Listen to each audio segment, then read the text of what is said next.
It's time for the Your Personal Bank Show with Ferenc Toth. In an era of chaos, confusion, and craziness, Ferenc is a voice for common sense. As a financial literacy educator, speaker, and entrepreneur, Ferenc cuts through the noise to help us understand how current events affect our money, economy, and our freedom.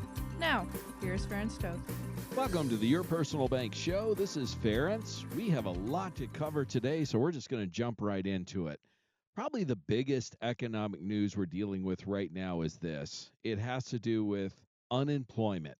I've been discussing on this show now for well over a year that one of the bright spots in the economy, what's prevented us from going into recession, has been the low unemployment and strong consumer spending. The two kind of go hand in hand. In other words, if folks have jobs, they have income, they tend to spend money. When they don't, obviously, they don't. This is from a Senate hearing from Jerome Powell, chairman of the Federal Reserve. And as he stated himself, the biggest issues that we're dealing with now going forward, the economy, is not just high inflation, but it's also unemployment. And I'm going to share with you a few reasons why the Fed and economists are starting to really take a strong look at unemployment and why this is such a big issue. First of all, the unemployment numbers have been ticking up slowly, slightly, but they've been going up consistently over the last several months. And as they've also stated, the big question that keeps coming to mind is when will we see interest rate cuts? And I've been saying for a while that there's no reason to see interest rate cuts because inflation has been far higher than the Fed's target rate of 2%. We're in the 3% range now. They're not ready to reduce interest rates yet, as Jerome Powell stated. They want to see more economic information before they make a decision, but they are now starting to be concerned about unemployment numbers starting to climb too high, which means that a interest rate reduction, or at least a slight one, might be on the table at this point before the end of the year. Honestly, don't anticipate a big change. Might see 1/4 point, maybe 2, but that would be about it most likely. Probably nothing's going to happen till this fall at the earliest. But like Jerome Powell stated, he said the cooling labor market over the past 2 years is not the only risk we face. Elevated inflation, of course, is the other one. And they recognize the issue they have is inflation is cooling, the economy is slowing down. But if they overdo it, then unemployment could rise quite a bit more. We could fall into recession. And trying to find that sweet spot, that balancing point, is extremely difficult. Look, I don't envy the job the Federal Reserve is trying to do.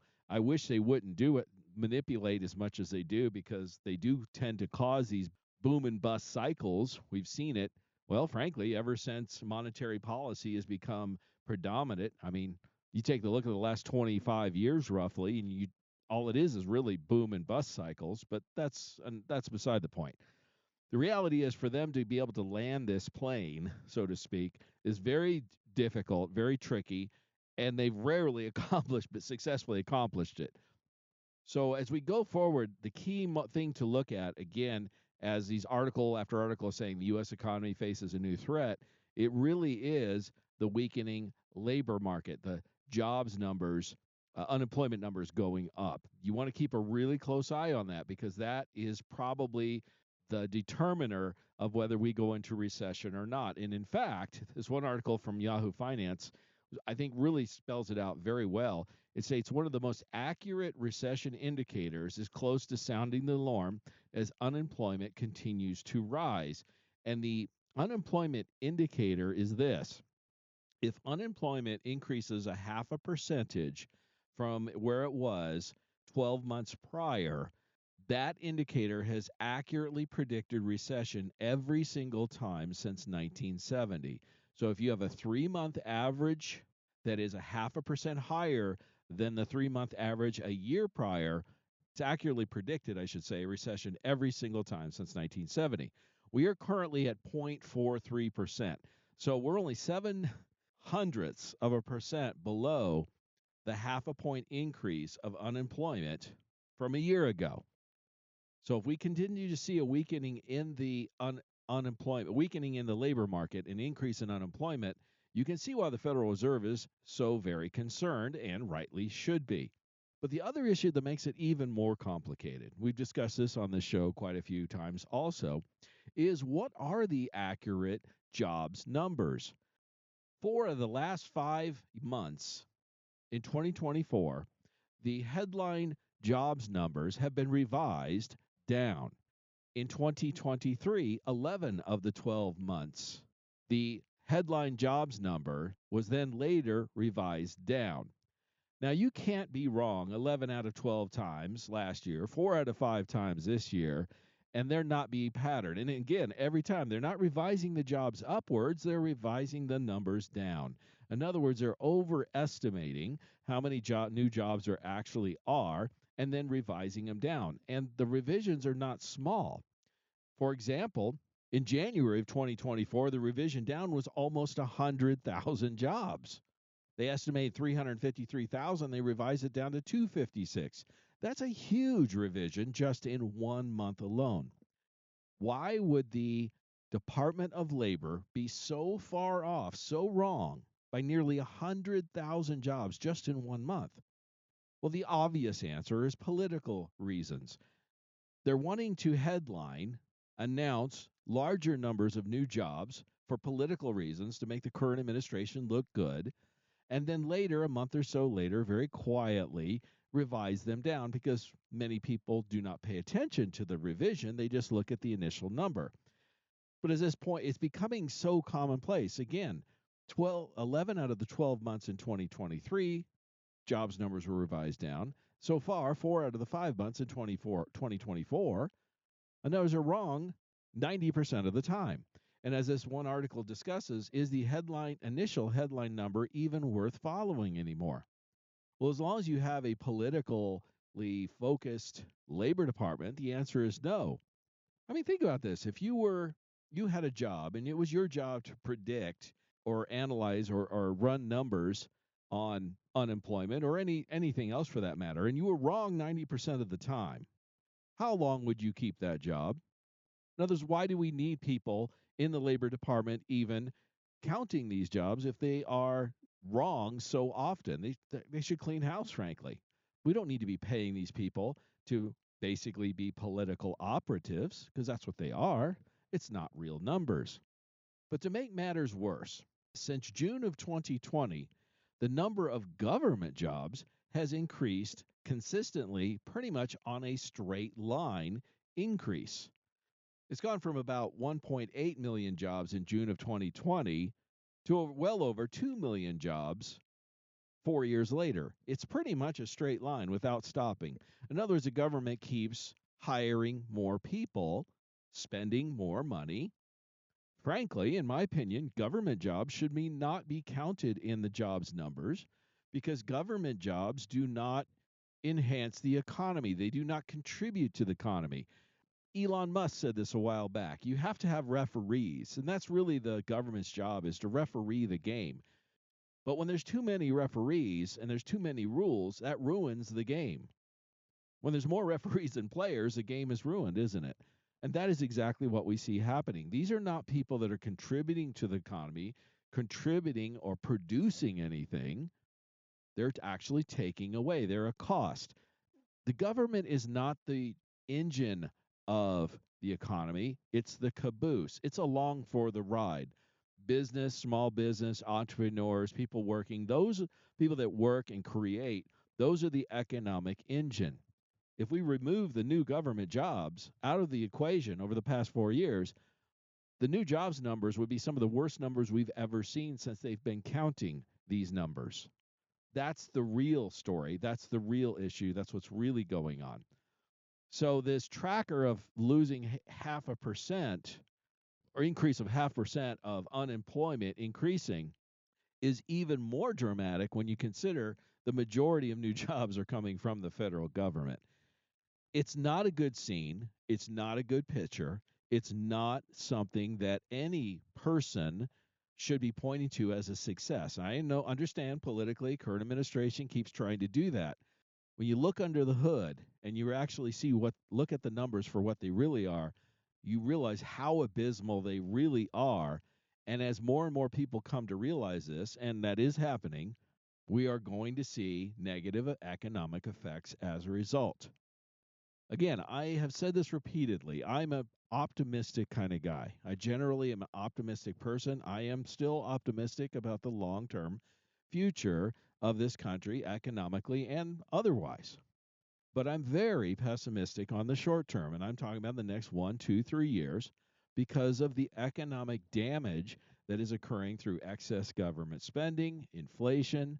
Now we're starting to see an uptick in unemployment, far too many government jobs. These are all going to have detrimental, negative economic impacts that we'll be dealing with for the next several years. This isn't going to maybe decade or longer.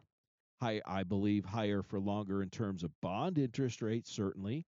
And as I've stated repeatedly, the things that survived, or I should say thrived in the last decade in a low interest rate environment, stocks, real estate, things like that, are now going to struggle in the next decade.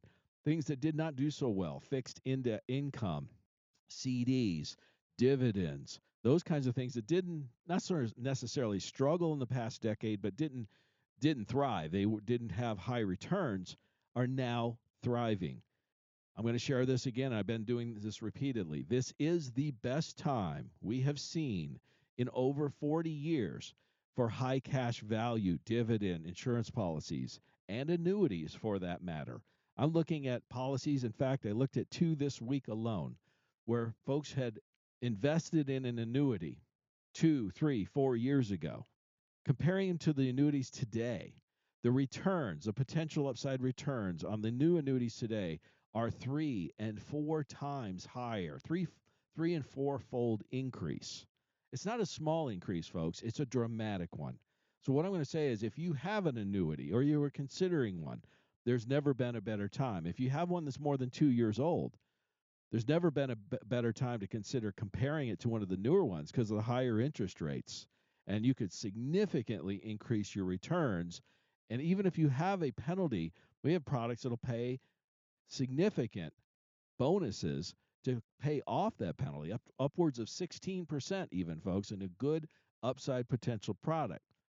So again, if you have an annuity that you purchased 2 years or older prior, you really should take a look at what the newer ones look like and compare and see how you can significantly increase your returns safely, insured with guarantees. Contact me at yourpersonalbank.com for more information if you're interested. Stay tuned. I'm going to discuss some things about the U.S. economy that has now shifted in reverse. Stay tuned for more common sense from Ference. For more information, contact Ference at 866-268-4422 or yourpersonalbank.com. That's 866-268-4422.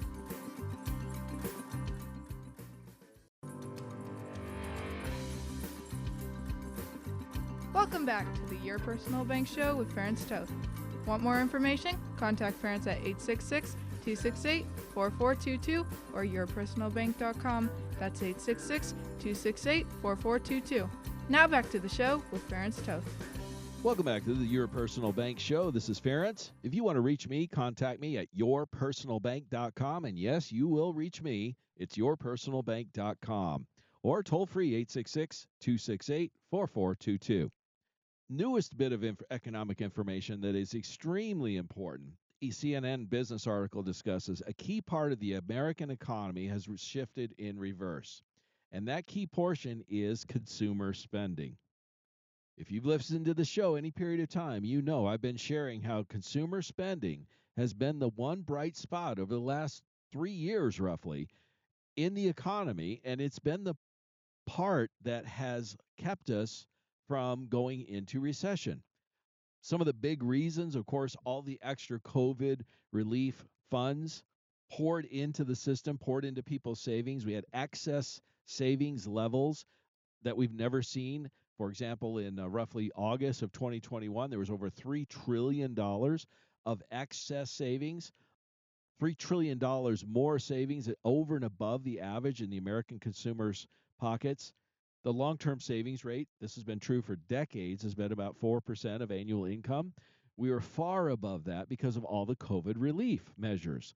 Well, we are now actually at below pre-pandemic levels, below average savings rates. In other words, the excess savings from the COVID relief has now been spent, which makes sense because we're now seeing in the U.S. economy real signs of weakness in consumer spending. And again, consumer spending accounts for about 2/3 of GDP, gross domestic product. So it's a really big deal. Consumer spending weakness also contributes to higher unemployment rates. We're seeing slightly increased unemployment rates for the past 3 months.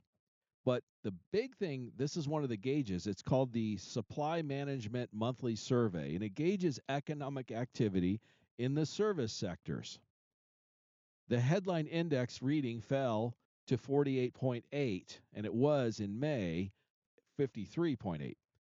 Anything above 50, it means the service sector is increasing. Anything below 50 means it's shrinking. In other words, consumers are spending less money. Consumers start spending less money on services, obviously unemployment starts to tick up because businesses start laying people off or letting people go or not hiring as much. Services are probably the most susceptible to economic headwinds. And this is why it's such an important thing to watch and an early indicator of a likely or upcoming recession. This is something very, very important to keep an eye on. This is also why the Atlanta Federal Reserve has now reduced their real GDP growth estimate for the second quarter of 2024 to 1.7%. They had, until recently, were anticipating or estimating over 4% GDP growth. That's cutting it in more than half. And by the way, folks, a 1.7% GDP growth rate for our country is very anemic. It's a pathetic number. 2% is considered the low end. 3 is kind of healthy. 4 and above is great. So anything below 2 is really not a good number. And that's what the Atlanta Federal Reserve is now predicting for second quarter 2024. Obviously, if we have a negative GDP growth, we are in recession. 2 quarters in a row is the official definition of recession. But it goes on. This why are these things so important? Well, again, it affects the stock markets, certainly. As this article states in Markets Insider, stocks will struggle and a recession is on the table if the Fed fails to cut rates by September. And this is according to Wharton professor Jeremy Siegel. Whether the Federal Reserve is going to cut rates in September or not is really an open question. It's probably about a 50-50 shot now if you had to ask anyone, because unemployment numbers are starting to tick up. But unfortunately, inflation numbers, although not as high as they were and coming down, are still not at the 2% level that the Federal Reserve wants them to be. And that's the quandary. What do they do? What are they going to do? No one really knows. And unfortunately, the stock market in general has been extremely bullish, extremely aggressive in pricing in interest rate cuts. It's still predicting 2 or 3 interest rates cuts for 2024. I think 3 is very highly unlikely. 2 is probably the max, and 1 might be on the table before the end of the year, but it's really hard to say. Again, it's probably a 50-50 shot at this point. That's what most indicators are saying. So be very careful. Proceed with caution. I've been saying this for a while, but now we are really getting to the point where it's like getting close to the edge of the cliff. I'm not saying for sure we're going into recession, but the likelihood of that happening now is almost greater than ever. Every indicator there is just about points to it. And we really truly are on a precipice, on the edge of the cliff, whether we fall into recession or not, which will have dramatic, significant impacts in the stock market for sure. That's what reacts, obviously, the quickest. So if you have ways to protect yourself, like diversifying, getting into some things that are guaranteed, insured, your personal bank does that with high liquidity. If you want to re-enter the market at some point in the future, not a bad option. You should contact me and I can share with you more ideas on how you can do that, how it can impact you at yourpersonalbank.com. What I'm trying to say is the risk has been elevated for a while, and it's continuing to be that way, and we're getting closer and closer. And one of the things, again, this comes back to human nature. One of the things that we get caught on There's fear and greed, right? We all know about those human emotions that affect us on making investment decisions. And when things have gone so well for so long, some people have done really well, even up to recently, if they were in the tech stocks area, which I'm going to discuss some more here in a bit. But it's hard to kind of pull away and cash in those chips and not try to grab a little bit more. Wall Street is really geared towards that. The investors, the people that do this for a living, even some of them that are feeling privately very bearish, are still involved in investing because they have to keep their job, so to speak. If they work for a firm, what are they going to do? Tell people to sell everything and get out? And if they're an advisor, what are they going to do? If they tell people to go to cash, for example, they stop money under management under those things. So there's a conflict of interest. And frankly, it's not coming from me.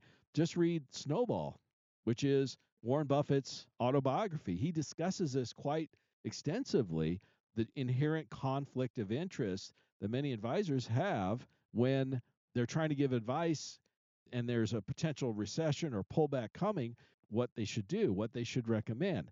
It truly is a conflict of interest because, again, if an advisor recommends to go to cash, for example, the money under management stops. I mean, I think most people understand that. And I'm not saying that they're bad people or anything. It's just a tough call to make because you're cutting your own income, if you know what I'm saying, by doing that. And when is the recession going to hit? No one really knows. So that's, again, another dilemma. All I'm trying to say is the risk is as elevated as it's probably ever been of a pullback or of a recession. I've got some more articles and such that can share. And we're getting closer and closer to that point of no return where if it does happen, it's going to happen soon, much sooner than later at this point. And here's another reason why. How concentrated has this market become? Well, here's a perfect example from the Kobayashi letter. Just 17% of S&P 500 stocks have outperformed the index over the past 30 days, which is the lowest share in over a decade. In other words, only 85 stocks of the S&P 500 have had higher returns than the index itself over the past month. And by comparison, the long-term average is about half, obviously, of S&P 500 stocks will outperform the S&P 500. Again, it's the average. About half will outperform, about half will underperform. Well, right now we're only at 17% outperforming, which means the other 80-something percent are underperforming, the other 83%. Big tech pretty much is everything right now, and almost everything else is underperforming, and that is not a healthy market. I think any reasonable person understands that. This is why I have another article from Business Insider talking about how a top 2% fund manager, he's outperformed the indexes for the past 15 years, and yet he sees trouble ahead for major stock market indexes. I mean, it's article after article. Here's another one. The stock market will drop, they're saying 32% later this year or in 25 as the Fed fails to save the economy from a recession. This is a research firm from Markets Insider article. And they said the Fed will fail to prevent a recession as it takes its time cutting interest rates. That's what they believe. History's on their side. The Fed has had a horrendous history of doing the right thing at the right time to prevent bubbles or recessions for that matter. It's just it's like trying to predict the top or the bottom of a market, and it's inherently next to impossible to do. I mean, they're just human beings, and human beings cannot predict what's going to happen with the markets. We all know that. It's extremely, extremely difficult. As I'm saying, I can't stress strong enough. If you are not diversified, now's the time to do so. We're getting closer to the precipice. If we go into recession, it is going to happen soon. Diversification always makes sense to reduce risk, but even more than ever at a time like this. Having some money insured, guaranteed, even tax-free, highly liquid makes a ton of sense. You can do that with your personal bank, and you can then redeploy funds when the market does have will the market have a correction? The answer is, of course it will. The question that can't be answered is when, how much, and for how long. But just look at history. It's gravity. You can defy gravity for a period of time, but eventually the laws of nature catch up. They always do. So if you want to learn how to diversify protect some of your money, get some good returns on it, reduce taxes, and then have funds, the majority of the funds available to redeploy when the opportunity presents itself, contact me at yourpersonalbank.com. Now, I'm going to share another thing about a lot of people haven't paid attention to yet, and that is companies are now starting to go bankrupt at some of the fastest paces we've seen in years. So stay tuned. Stay tuned for more common sense from Ference. For more information, contact Ference at 866-268-4422 or yourpersonalbank.com. That's 866-268-4422.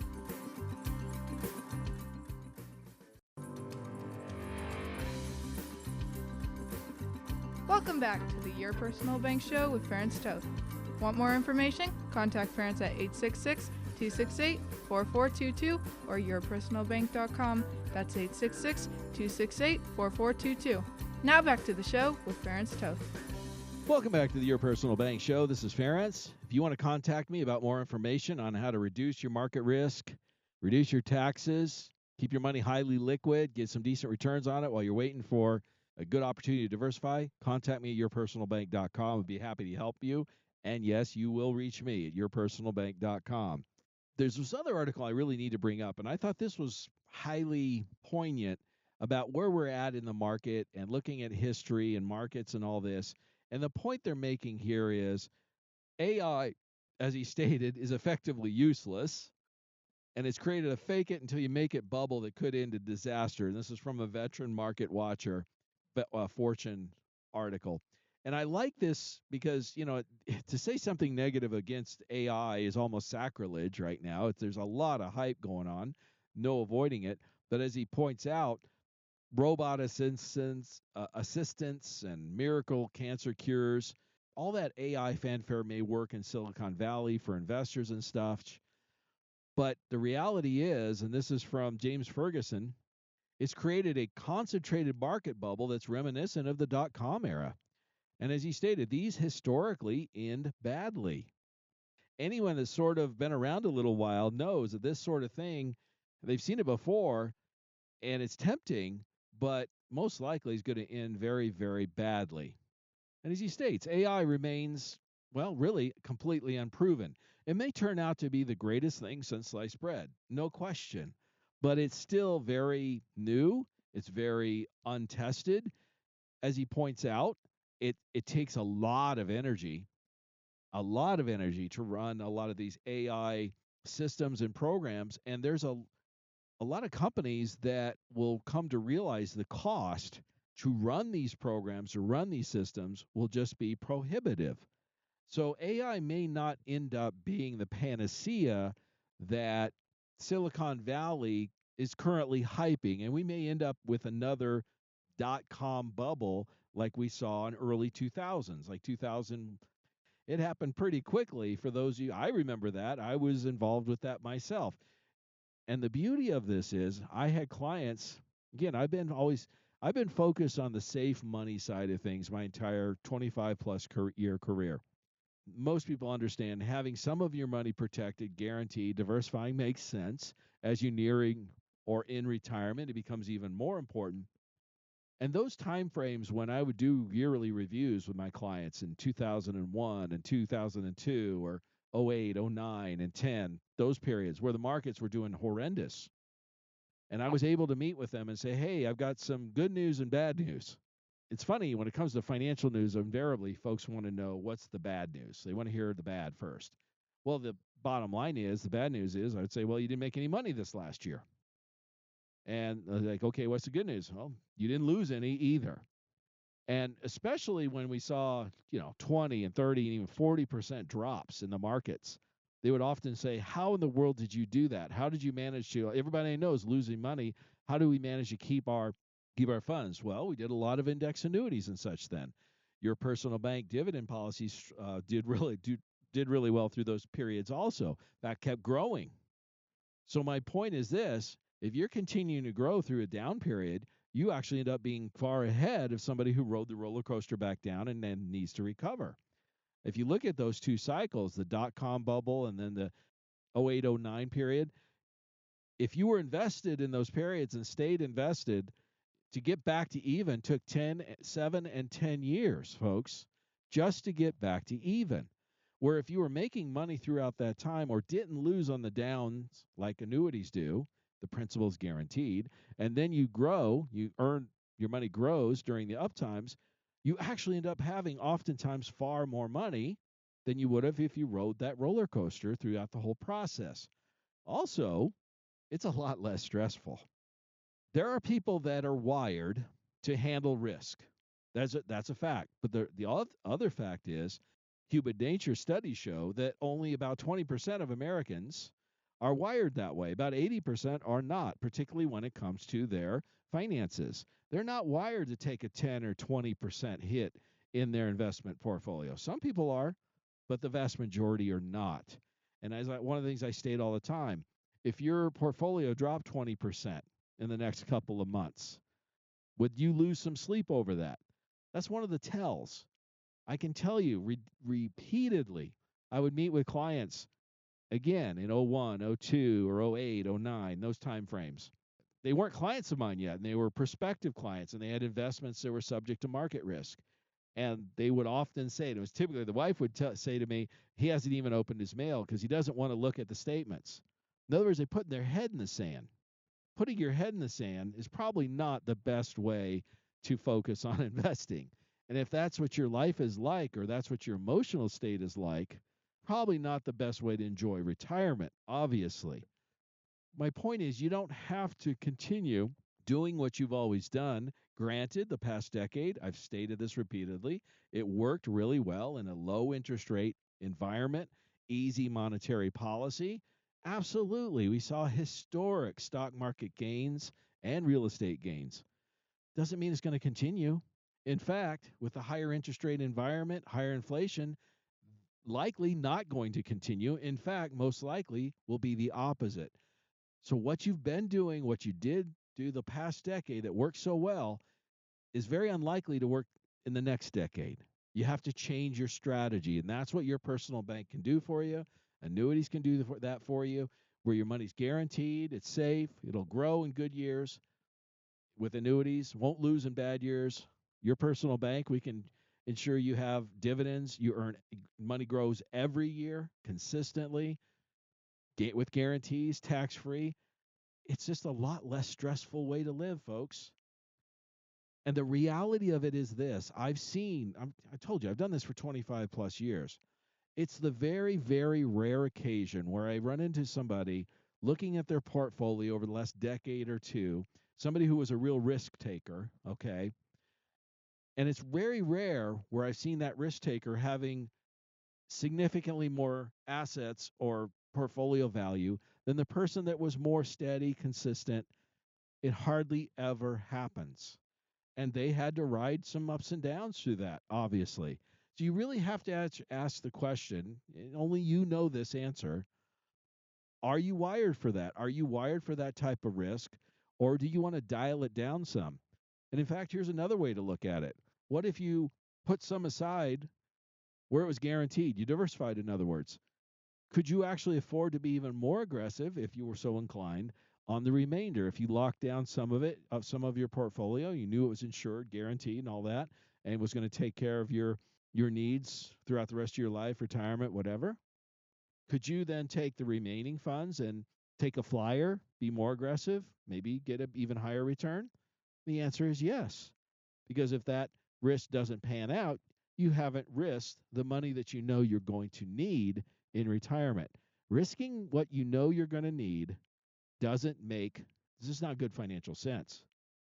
Now I want to change gears here for a minute. Talk about real estate. Real estate's a little more complicated than the economy and the stock market at this point, and interest rates and all that, because real estate really is about location, location, location. We've all heard that. We have a bifurcated market. What's starting to happen is we're seeing a situation where the amount of homes for sale, the availability of homes, particularly in regions in the southern U.S., particularly Texas and Florida, they're having an increase in inventory. See, that's one of the main reasons why housing prices have remained strong, is because there's been a shortage of inventory throughout much of the country. But that is now really starting to change again, in places like Texas and Florida, where the number of new houses for sale is nearly doubled. And in some of these places, they're now hitting all-time highs of homes for sale or available for sale ever since they started counting this in the early 70s. So my point is, when you have a basic supply and demand, when you have more supply, prices in general are going to go down. We haven't seen it happen yet, but there's almost no way for this to continue, particularly in those markets. Also, the percentage of the mortgage payment in terms of income is at some of the highest levels we've seen. For the average American, the average mortgage payment right now is about 44% of their income. Anything above 32% is considered expensive. The only other time where we saw it rise to those kinds of levels was actually in the late 1970s, where we saw 20% interest rates. And it got up to 58% at one point, where the average home payment, if you bought a home with like an 18 or 20% mortgage or interest rate on the mortgage, your mortgage payment would have averaged over half of your income. And that was unsustainable, obviously, and it crashed significantly from that point over the next decade. So are we going to see that type of thing happen again? I'd say most likely in some of the markets, again, the areas where we are starting to have some inventory, like Florida and Texas, most likely. Other places where the inventory is still short, probably less likely. And that's why some of these articles that you see, like massive housing bubble about to burst, again, I believe that may be true in certain parts of the country, like I said, where they have higher inventory now levels, but in other parts of the country now, not so much. So really, again, it's going to come down to what part of the country, what's the availability. Those are the kinds of things you need to look at. But there's no question that housing affordability is some of the worst it's ever been. And if you were to, say, purchase a home at this point, like this strategist states, it could easily take a decade for you to get, in other words, you overpaid for the price and the interest rate and everything else. It could take you a decade to get back to even with a house purchase right now. Not unreasonable to expect. Housing is tricky. You have to have a place to live. Rents aren't cheap either. Again, it just depends a lot on where you live. If you want some direction on that, again, you can contact me at yourpersonalbank.com. I have some tremendous folks like John Burley, who he's been on the show a number of times. I can steer you towards, who are really true real estate experts. But if you want some more information or advice on that in your situation, I'd be happy to talk to you again at yourpersonalbank.com. Stay tuned for the last segment because I got a few other things. Well, there's something regarding Social Security that I believe you may not be aware of. So this is something that's going to be super important for anybody who is either on or planning to be on Social Security anytime in the relatively near future. Stay tuned for more common sense from Ference. For more information, contact Ference at 866-268-4422 or yourpersonalbank.com. That's 866-268-4422.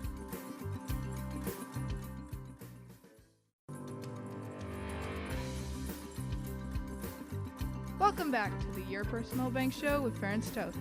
Want more information? Contact Ference at 866-268-4422 or yourpersonalbank.com. That's 866-268-4422.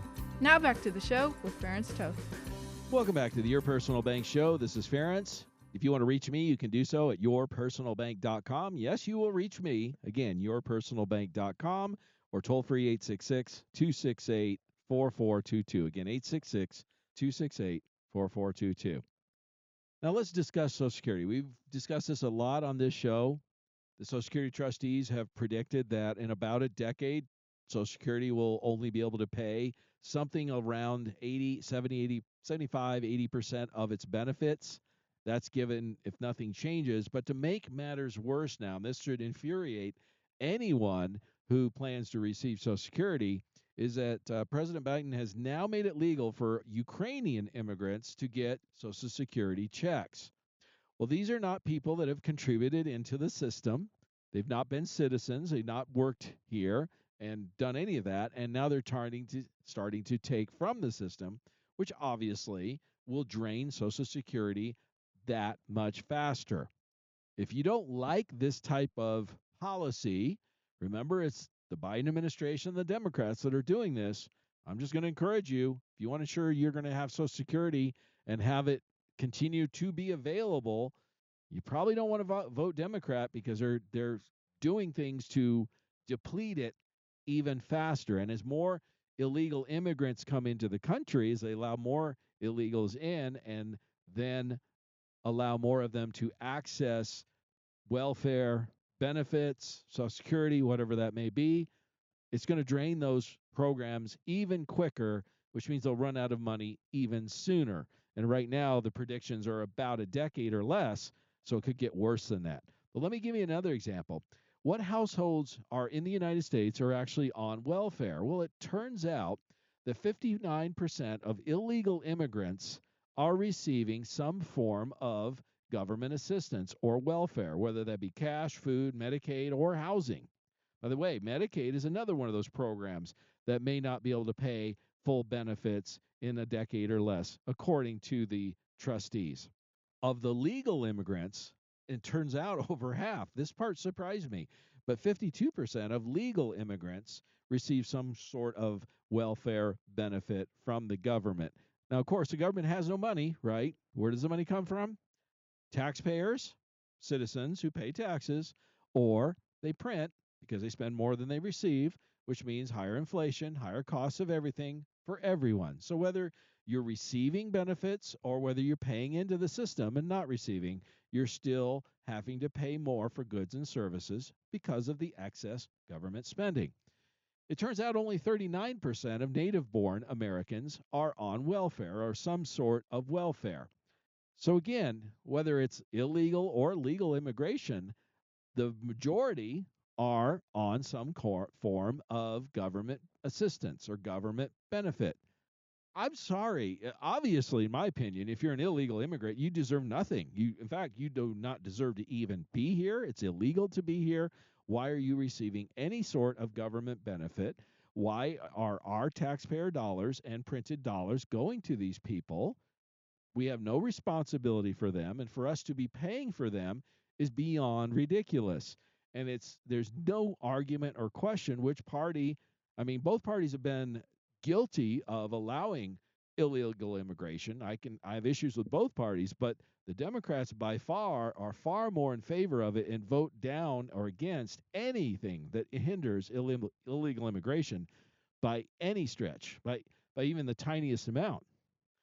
So again, if you don't like the idea of your taxpayer dollars or our welfare benefits or Social Security or anything else going to illegals, you probably should change who you vote for. If you've been voting Democrat, you might want to reconsider what direction where your vote goes. And not only just not voting for Democrats, but how about let's vote for fiscally responsible representatives, not just rhino Republicans who love to spend money also, but actually fiscally responsible conservative representatives that will actually represent us, the citizens. That's supposed to be their job, right?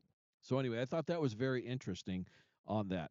Here's another point that I like to make. Requiring voter IDs is some people consider racist. It prevents black people from voting.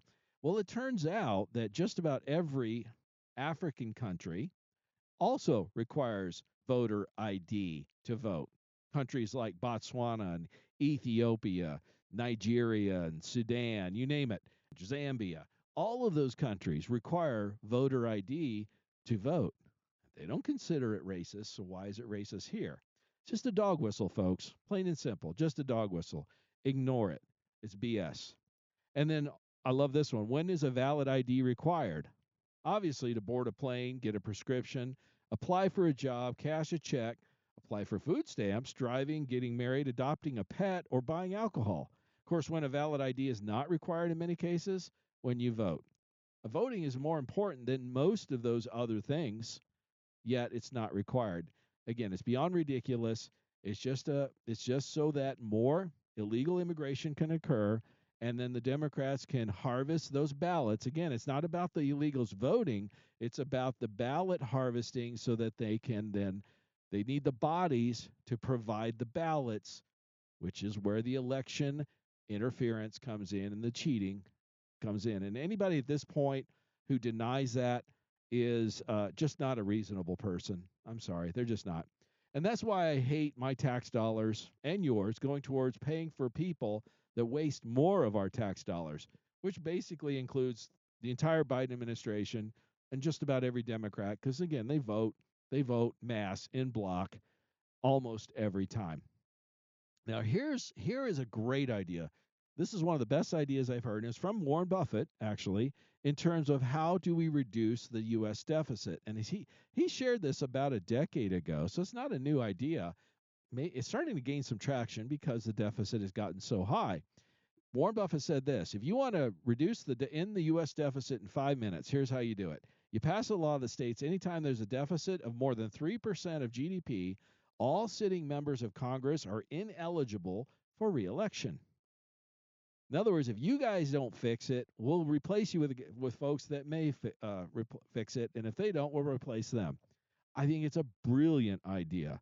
That would solve the problem, like Warren Buffett said, literally overnight. They would stop the spending. Somehow we got to figure out how to get that accomplished. Now, here's some things that I find, some thoughts that I find almost chilling. And I think you're going to understand why. I saw a couple of posts here that a lot of people say, well, I'm still the mindset we can overwhelm the Democrat election fraud with a tsunami of Trump voters. And I'm hopeful of that too, because the polls are looking favorable, and people are getting fed up and they're waking up. And I'm very encouraged by that. I think the American people will eventually save this country and pull it back in the right direction. That's what my hope is. And then the true deep state cleanup and get rid of these people. We don't need 3 million federal employees. Give me a break. Stuff like that. But as he pointed out, if the Biden regime is able to steal this election in this November like they did in 2020, all I know is more than 100 million Americans will fully and conclusively believe we do not live in a free country. And here's the point that's chilling. I pray for our nation because I do not know what comes after that. And then this other one, this point I thought, and this was from John Rich, which I thought was very appropriate. It says, if votes are not legitimate, then anything that takes place after those votes is not legitimate. And even Elon Musk has been chiming in on this quite a bit lately, where he says, when you combine mail-in ballots, the system is designed to make it impossible to prove fraud. Mail-in and drop-in box ballots should not be allowed. He's right. As he states, mail-in ballots and drop boxes should not be allowed. And here's why these messages, I think, as I pointed out, are chilling. If indeed, for whatever reason, the election fraud, the fake ballots, because we got millions of illegals in this country now. Again, they don't have to vote. They just have to produce a ballot. And millions of them are getting driver's license. And it's a fact. You can go to the DMV and see the documents. They're automatically registering them to vote. So they have a ballot. Most of those illegals will not vote because they understand they're illegals, but there's a ballot floating around. Who's going to put that ballot into the system? The Democrats' machine has been doing this now for decades. They've just been refining this and getting better and better, and more people are aware of this. That's the good news. But if they manage to pull this off and fraudulently, illegitimately steal another election, human history is not a good sign of what's going to happen. In fact, even the history of our own country, the revolution was a bloody event. I hope and pray that we don't come to something like that. But if you have a number of people that feel disenfranchised, again, like this one post said, 100 million Americans feel disenfranchised. What if just 1% of those take action and do something about it?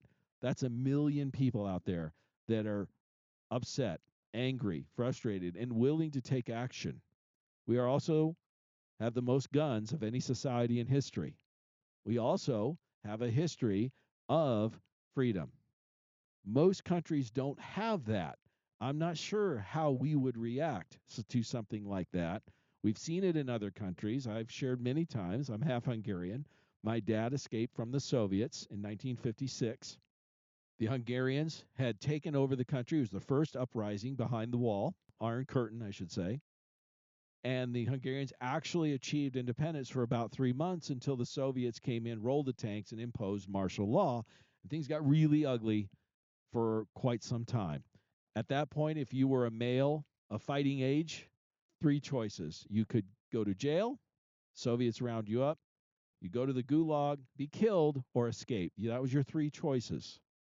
I'm not saying we're going to go to that point, but there was a fighting spirit among the Hungarian people, and we saw that in other uprisings in Czechoslovakia and then in Poland in 1980, eventually, which caused ultimately the wall to fall.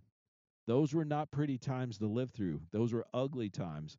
And we have a far bigger country with far more history of freedom and a lot more guns out there, folks. What I'm trying to say is if anybody encourages or involves or thinks positively that doing things unethically, doing anything to dissolve or reduce the value of legitimate voting is extraordinarily detrimental to our country, to our way of life, our society, our system of government. You, as an American, should reject that completely and wholeheartedly. This isn't about political parties anymore. It's not about right, left, conservative, liberal, Democrat, Republican, anything like that. We are all Americans. American citizens should be the only ones to vote. They're the only ones that should have the right to vote, and they're the only ones that their vote should count. And Americans deserve to know that their vote is legitimate, not diluted by illegals, cheating, fraud, or anything else for that matter. They deserve transparency. That is the foundation of a representative republic. To mess with that, to interfere with that, to play with that is playing with fire and is un-American. Contact me at yourpersonalbank.com for more information on how to weather this uncertainty we're dealing with economically and otherwise. Stay tuned next week for some more great information as always. And as long as it's on our money, in God we trust. Listen Tuesdays at noon and Saturdays at 1 to the Your Personal Bank Show for more information. Contact Ference at 866-268-4422 or yourpersonalbank.com. That's 866-268-4422. This show is designed to provide accurate and authoritative information. The presenter and guests of this program do not engage in legal, accounting, or tax advice. Professional advice regarding your situation should be sought if required. Some products discussed may have limitations and not be available in all states. Excessive unpaid loans may affect performance. Distributions may become taxable if not managed properly. Replacements may not be suitable for everyone. There may be charges when replacing coverage. Dividend rates and bank line of credit rates may change. For current rates, contact Ference at 866-268-4422 or yourpersonalbank.com. Again, that's 866-268-4422 or yourpersonalbank.com.